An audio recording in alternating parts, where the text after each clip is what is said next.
ఆస్ట్రేలియాలో test series ఓటమి అనంతరం హెడ్ కోచ్ గౌతమ్ గంభీర్ ను తప్పించాలన్న డిమాండ్లు వినిపించిన సంగతి తెలిసిందే. అయితే గంభీర్ ప్రధాన కోచ్ గా ఎప్పటి వరకు కొనసాగుతాడనే విషయంపై ఓ సమాచారం అయితే అందింది.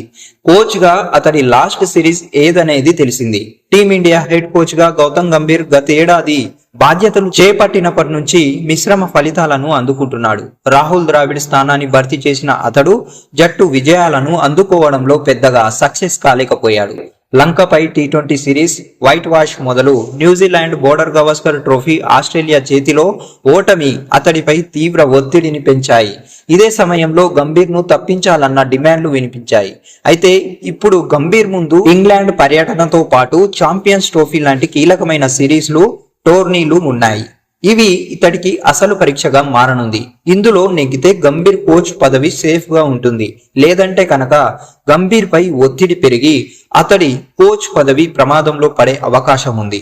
ఈ నేపథ్యంలో టీమిండియా మాజీ cricketer, commentator Akash Chopra Gambhir coach పదవి కాలంపై తన అభిప్రాయాన్ని పంచుకున్నాడు. గంభీర్ ను ఇప్పుడే విమర్శించడం సరికాదని చెప్పాడు. బీసీసీఐ గంభీర్ కు మరింత సమయం ఇవ్వొచ్చని అభిప్రాయపడ్డాడు.